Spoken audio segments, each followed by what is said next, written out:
Hai guys, selamat datang kembali di Republik Rupiah. Udah hari Jumat menjelang akhir pekan. Besok kita Q&A mau ngobrolin tentang resesi, tentang tahun 2023 nih. Banyak dari orang-orang yang terakhir ini bahas tentang resesi, tentang 2023. Besok kalau misalkan kalian tungguin, kalian subscribe, nungguin videonya ada di Q&A. Semua topik tentang itu. Tapi hari ini kita mau ngomongin tentang, seperti yang kalian lihat di thumbnail, di judul, siapa yang beli Bitcoin sekarang? Kayak pertanyaan itu pertanyaan yang sebenarnya menarik karena kita lihat nih, apakah bandar, whales, apakah investor kecil retail yang pada sibuk beli, pada sibuk nyerok, atau malah kebanyakan dari kita tuh pada ngejual. Ayo kita lihat beberapa data di sini, sebenarnya data-data metrik on-chain yang mungkin buat kalian membosankan, tapi buat saya sih menurutnya ini adalah informasi yang menarik. Jadi kalau kalian mau tahu apakah orang-orang lagi sibuk ngejual atau lagi sibuk ngebeli Bitcoin, kalian harus nonton ini sampai akhir. Kalian ternyata jawabannya cukup mengejutkan juga. Oke, let's go.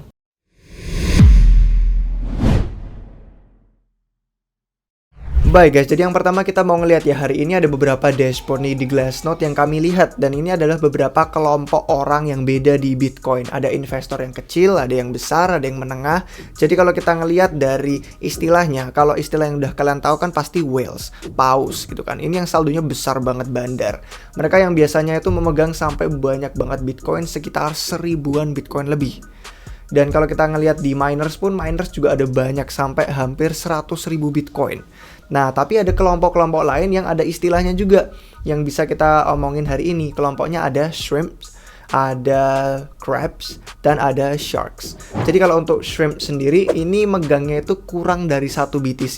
Nah, kalau misalkan kita ngelihat dari shrimps ini ada tiga hal yang menarik yang sebenarnya kita perlu lihat dari aktivitasnya mereka. Kalau kita ngelihat ya dari sejarahnya kemarin waktu siklus bull market tahun 2017, ini gerakan membeli mereka bener-bener melonjak tinggi banget. Orang-orang bener-bener ngepump FOMO dan semua pada nyerok Bitcoin, semua pada masuk, pengen beli, nggak pengen ketinggalan. Harganya terbang selangit, melejit, jadi orang-orang pada buruan bondong-bondong masuk.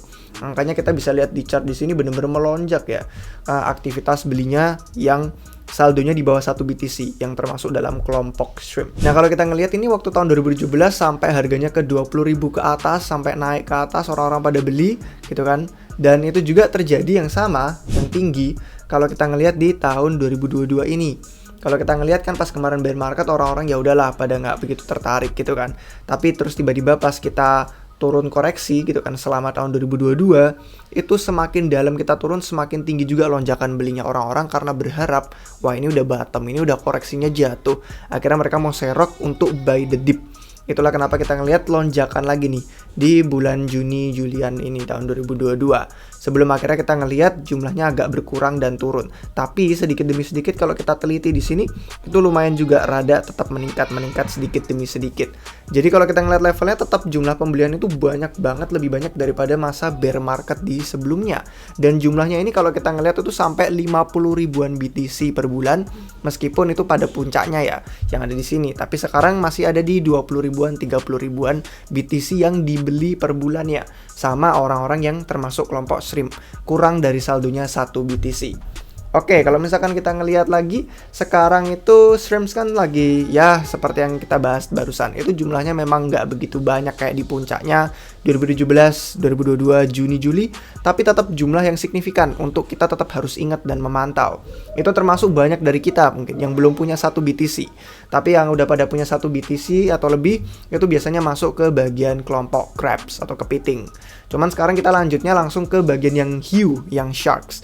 Kelompok yang sharks hiu ini punyanya 10 sampai 1000 BTC. Nah, mereka ini rada-rada kayak ada untungnya, ada profitnya, kadang ada lossnya, kayak kemana-mana sih hasilnya, bener-bener nggak begitu jelas.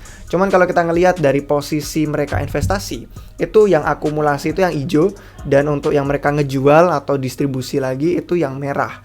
Dan kalau kita ngelihat kelompok ini rata-ratanya itu sekitar 48 ribuan BTC, kurang lebih sama 50 ribu BTC di bulan Juni, tapi terus turun di 20 ribuan BTC yang akhir-akhir ini. Nah, kita lihat aja langsung di sini kemarin gitu kan, waktu awal tahun 2021-an mereka bener-bener beli banyak banget di situ, terus mereka turun, dan yang merah-merah ini mereka pada ngejual, dan semakin koreksi ke bawah mereka semakin ngejual, sebelum kemudian kita ngalamin yang dalam itu kan sekitar 19.000, 18.000 ke bawah. bawah yang bulan Juni kemarin, akhirnya orang-orang mulai pada akumulasi lagi. Kita ngeliat ijo-ijo lagi di sini.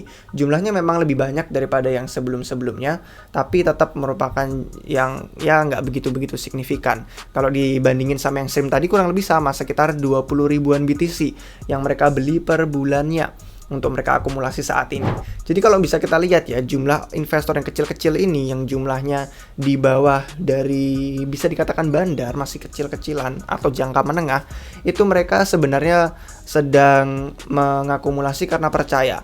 Mereka tuh melihat jangka panjangnya, merasa bahwa harga Bitcoin yang sekarang itu fair value. Bisa dibilang kayak 20 ribuan atau sideways di bawahnya atau di atas sedikit, itu udah masuk zona yang lumayan menguntungkan.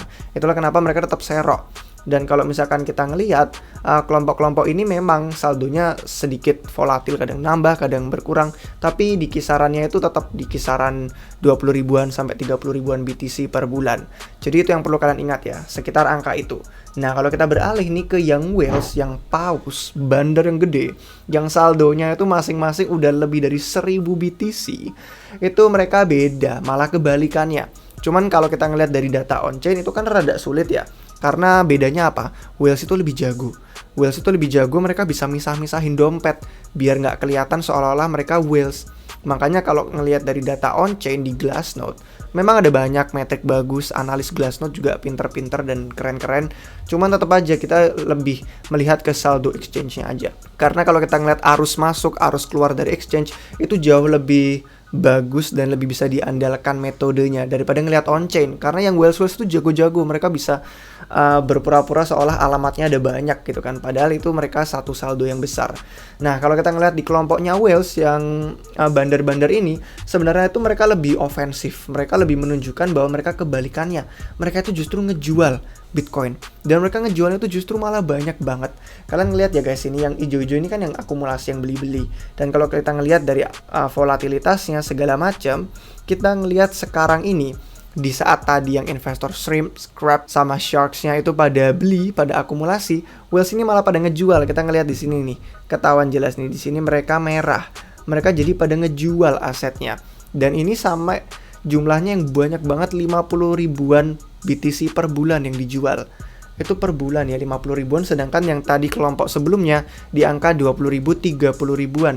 Jadi kita bisa lihat dari sini tekanan jualnya jauh lebih besar.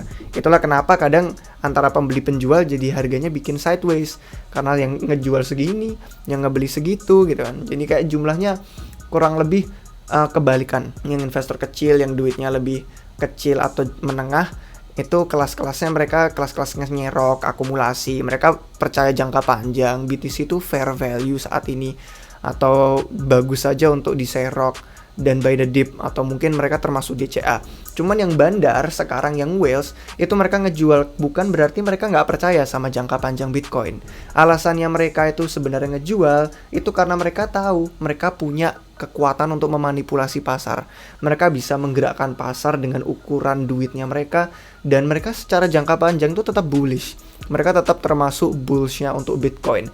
Cuman karena mereka sedang memainkan game jangka pendek, mereka memanfaatkan momentum. Dengan momentum yang bearish jangka pendek ini, mereka mau memanfaatkan itu untuk jual sebisa mungkin, bikin investor takut, harganya turun, mereka jadi serok lebih murah. Itulah kenapa yang whales sekarang sedang bermain jangka pendek untuk bearish, tapi padahal dalam perspektif mereka jangka panjang juga bullish. Itulah kenapa kalau misalkan kita ngejual sekarang, kita ngejual ke para whales untuk mereka dapat lebih murah. Nah, itulah kenapa si whales ini sekarang aktivitasnya pada ngejual, mereka berusaha menekan harganya turun biar mereka bisa beli lebih banyak, karena whales itu berusaha untuk membuktikan bahwa investor-investor kecil yang pada sibuk beli sekarang itu salah. Padahal ya kalau kita beli sekarang sudah memang fair value. Kita lanjut lagi yuk ke kelompok yang kaya berikutnya. Selain whales, selain paus dan bandarnya, ada juga miners ya. Kita tahulah yang namanya Bitcoin jaringannya nggak mungkin jalan kalau nggak ada miners. Nah, si miners ini sedang kesulitan sebenarnya. Kasian sebenarnya, sedih. Karena mungkin deket lagi mereka akan mengalami kapitulasi. Kapitulasi itu apa ya? Istilahnya kayak rugi bandar sih bisa dibilang. Mereka itu dalam jangka pendek ada tekanan yang besar banget. Dengan harga yang turun, mereka udah ngejual, berusaha untuk nutup biaya operasi mining yang mahal. Listrik itu mahal, komputer itu mahal. Dan sekarang hash rate atau daya komputasi untuk jaringan Bitcoin itu lagi all time high. lagi tinggi-tingginya. Artinya apa? Biaya mereka untuk melakukan operasi mining itu jauh lebih mahal. Bayangin nih, biaya untuk menutup operasi itu turun, harga Bitcoin turun. Tapi harga operasi naik.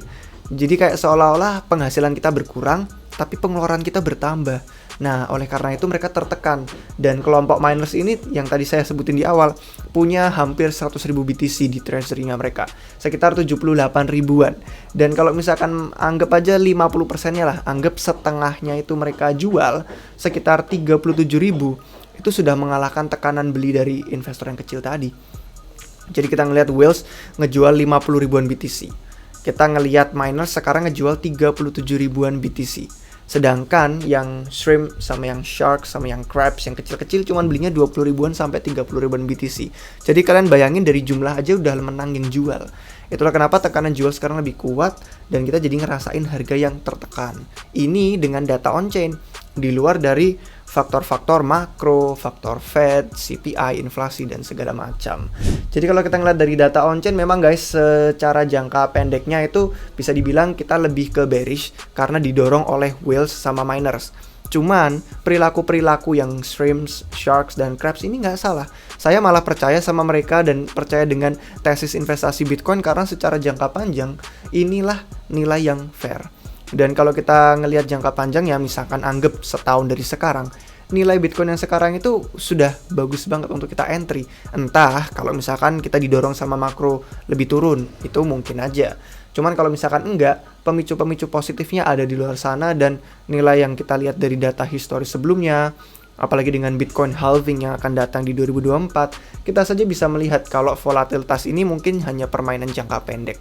Kalau kita posisinya tepat, kita bisa serok di saat entry-entry yang bagus, sebenarnya kita akan tetap diuntungkan secara jangka panjang. Gimana guys, menurut kalian? Semoga informasi ini bermanfaat. Kita ngeliatin dari semua kelompok-kelompok yang berbeda dari investor Bitcoin secara on-chain. Semoga tidak begitu membosankan buat kalian karena hanya ngeliat data, hanya ngeliat angka, tapi kita jadi punya gambaran ya.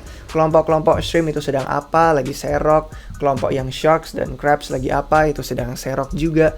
Cuman mereka nggak serok sebanyak whales dan miners pada ngejual saldo Bitcoinnya.